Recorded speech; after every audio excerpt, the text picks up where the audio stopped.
Hello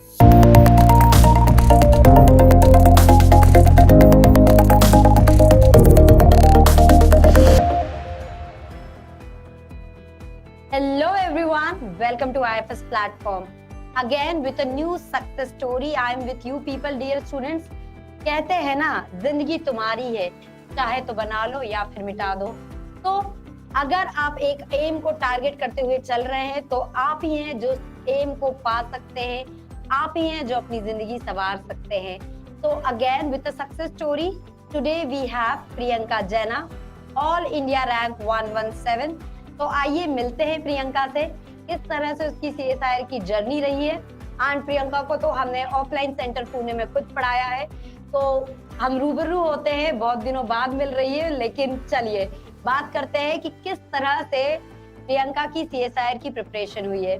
hello Priyanka, welcome to the platform dear. Hello ma'am, कैसे हैं आप? ठीक हूँ, आप कैसे हैं मैम? बढ़िया बढ़िया। So first of all heartiest congratulations from me, Dada sir, Lalji sir, definitely from the complete IFS family to you. Thank you ma'am, thank you. कैसा लग रहा है फिर? बहुत ही खुश लग रहा है। मतलब बहुत ही खुश लग रहा है, चेहरे की हंसी बता रही कि शब्द नहीं है हमारे पास बोलने के लिए।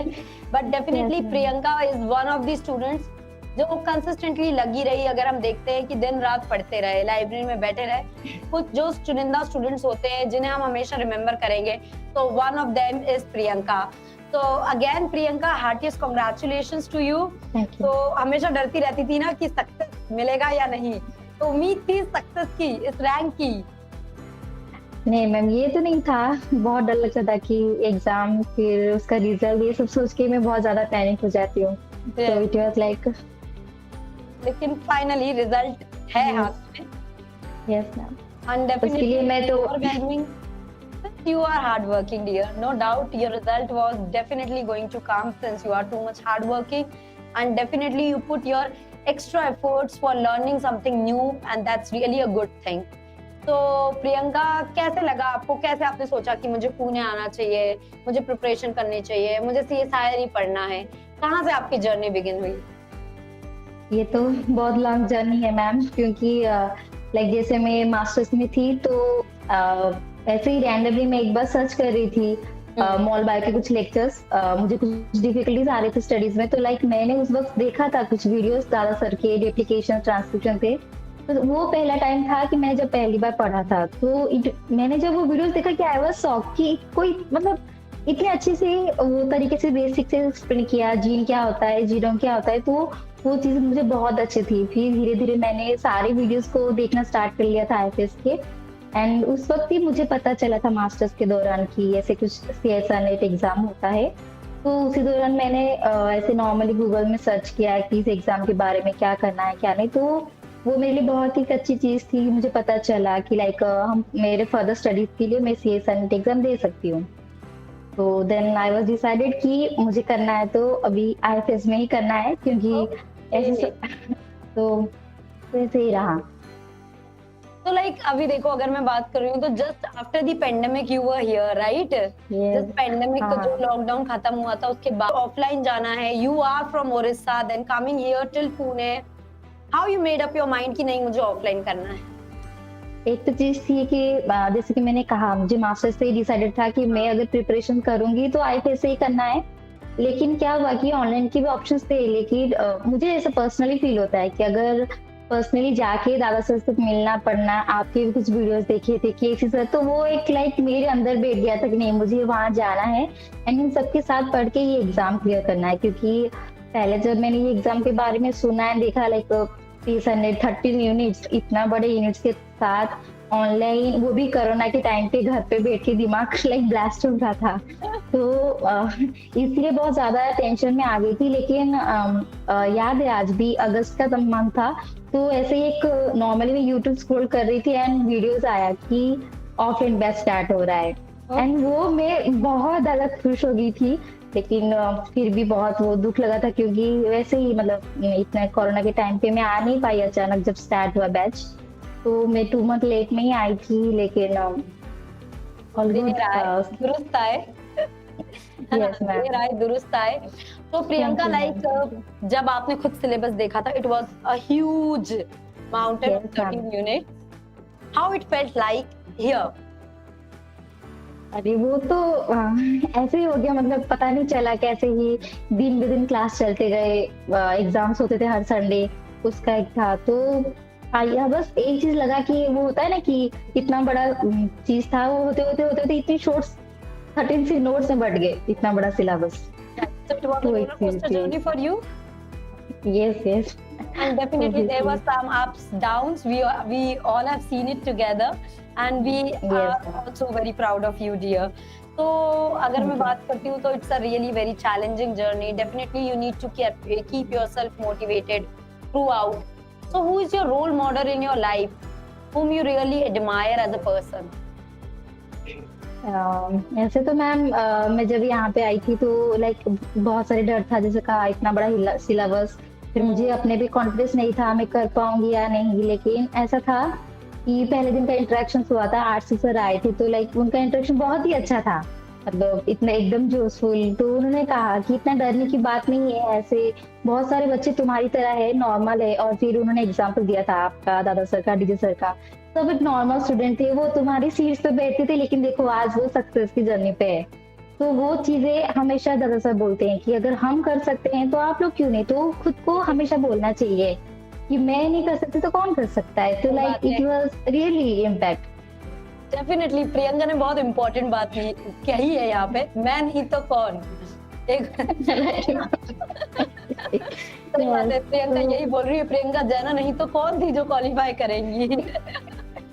That's really wonderful of you, and definitely आपने हार्ड वर्क तो किया है, because there is no substitute of hard work. Hard work के बिना कुछ नहीं है।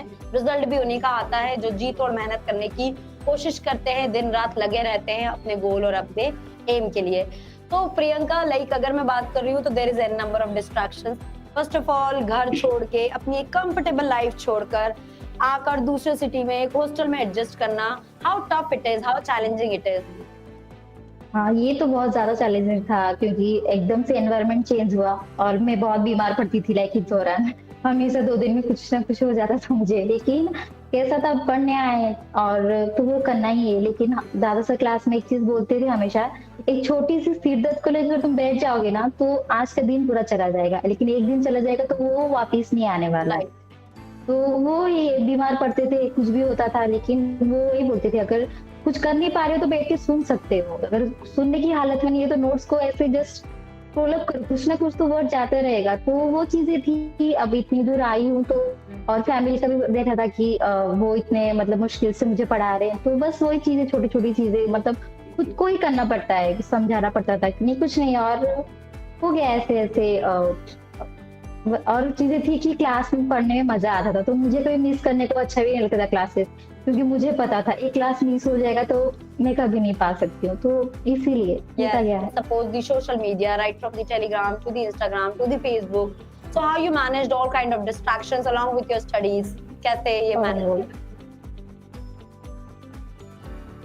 सोशल मीडिया की बात तो वैसे ज्यादा मैं यूज नहीं करती हूँ, क्योंकि प्रिपरेशन पहले ही मेरा माइंडसेट था कि लाइक ये 6 मंथ का कोर्स है या फिर वन ईयर जाता है, तो लाइक अगर ये 1 ईयर में कुछ भी ना यूज करूँ, क्योंकि ये चीज ऐसी है कि अगर आप वहाँ मतलब इंस्टा रोल कर रहे हो या यूट्यूब रोल कर, तो आप खुद को कंट्रोल कर पाना बहुत मुश्किल है। तो इससे अच्छा है उससे पहले ही जो मतलब बंद कर लो सारी चीजें। तो वैसे मेरे इंस्टा तो नहीं था, लेकिन फेसबुक जो भी तो मैंने सारे अनइंस्टॉल किया था, एंड लाइक मैंने पहले से माइंडसेट कर लिया था मुझे कुछ भी नहीं करना इस दौरान। फॉर यू कि हाँ भाई डायरेक्टेड स्टडी कर लेती हूँ, I will achieve something and then definitely ये सब चीजें रहेंगी time to do each and everything, just focus right now on studies.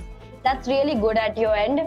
And Priyanka, if I talk about the journey here, definitely आपको बहुत छोटे छोटे incidences याद रहेंगे, जैसा कि आपने शेयर किया अभी हमारे साथ, but one incident that you cannot forget, या फिर कहीं भी आपसे कोई भी IFS बोले तो आपको हमेशा वो बात ध्यान रहेगी? ये तो मेरी सारी चीजें याद रहेगी, सुबह 7 से लेक्चर से लेके रात के 11 बजे तक लाइब्रेरी, वो हर एक चीज याद रहने वाली है। लेकिन जैसे कि बहुत सारी चीजें क्लास में मतलब पढ़ना हो कुछ भी, लेकिन जो चीज मुझे हमेशा याद रहेगी जैसे कि ये बहुत लॉन्ग टर्म प्रोसेस था, तो उस टाइम खुद को मोटिवेट रख पाना वो बहुत टफ बात थी मेरे लिए। जैसे कि पढ़ते जाओ, लेकिन हर दिन वो शेड्यूल हर दिन मेंटेन हो पाना, तो वो थोड़ा टफ था। कभी-कभी ऐसे टेंशन भी हो जाते थे, लेकिन ऐसा कुछ हुआ था बीच में, लाइक मैं थोड़ी परेशान हो गई थी उस चीज़ को लेके। लेकिन दादा सर ने उस वक़्त लाइक बहुत मतलब मुझे समझाया, या फिर डाँटा जो भी था, वो चीज़ें उस पॉइंट में फिर से मैं अपने ट्रैक में आ गई थी। तो वो चीज़ें मैं कभी नहीं भूलूँगी। एंड मैं पर्सनली थैंकफुल हूँ दादा सर से कि मेरा जो भी आज रिज़ल्ट आया है, अगर उस दिन वो मुझे नहीं समझाते तो मैं नहीं। Lot of IFS, and we Yes. are really very lucky to have teachers and have a Yes, ma'am. close knitted group of like I will say colleagues who are day in and day out working for the betterment of the student. Definitely, Priyanka. And hearing such kind words, such praise words from you people motivate us as a team to like work for you even more. Yes. So Priyanka, अगर मैं बात करूंगी, yes, you have embarked on a journey. You will be seeing much more things to be coming. You will be celebrating many more success awaiting ahead. What will be your suggestions to the students who are preparing for CSR NET examination? ये कि बस समझना है चीज़ों को, पढ़ने से ज़्यादा ज़रूरी है कि समझना है। क्योंकि ये पैटर्न में ऐसा है कि आप जितनी चीज़ों को समझते हो उतनी जल्दी क्वेश्चंस मतलब समझ में आता है, कैसे रीड आउट करना है। और मतलब यहाँ पे कि हर एक छोटी-छोटी चीज़ों का ध्यान रखना चाहिए, जैसे कि कैसे नेगेटिव मार्क्स तुम्हारे आ रहे हैं तो क्यों आ रहे हैं, वो रिड्यूस करना चाहिए। या फिर क्वेश्चंस को कैसे रीड आउट करना चाहिए, पार्ट सी इतना लेंथी होता है, लेकिन उसमें से कैसे क्वेश्चंस को पिक आउट करना है। या फिर वो 3 आवर्स में पार्ट सी को कितना देना है, पार्ट बी, पार्ट ए, वो प्रॉपर शेड्यूल मेंटेन होना चाहिए। एंड दूसरी चीज इम्पोर्टेंट है कि पढ़ने से ज्यादा इम्पोर्टेंट है हम कैसे सॉल्व करते हैं, या फिर क्वेश्चन के साथ कैसे टेकल आउट करते हैं, वो सबसे इम्पोर्टेंट है। तो वो 3 आवर्स जब हम एग्जाम में बैठ रहे हैं, पढ़ रहे हैं, तो वो एक क्वेश्चन संडे प्रैक्टिस के दौरान हो, मॉक टेस्ट हो या मेन टेस्ट हो, कुछ भी हो, तो वो प्रॉपर स्टेबल होके रहना बहुत जरूरी है। सभी से ये कहना है कि master the strategy of giving the examination, learn the art of stabilising yourself in a 3 hour environment and giving your best. क्योंकि पढ़ते तो सब है, रिजल्ट उनका आता है जो थोड़ा स्टेबल रहकर कर पाते हैं, right? Yes. Definitely, it was very much nice interacting with you, Priyanka. And again, from IFS family, a heartiest congratulations to you for your success. Thank you, ma'am. And all the best for your future endeavors. Thank you so much. Thank you, ma'am.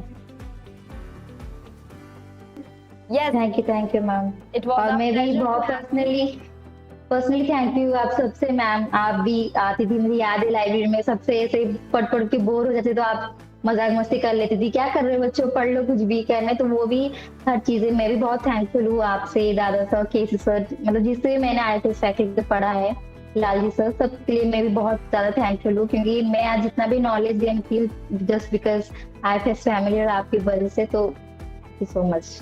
Priyanka, हम भी express करें तो it's really like we are lucky enough to have students like you.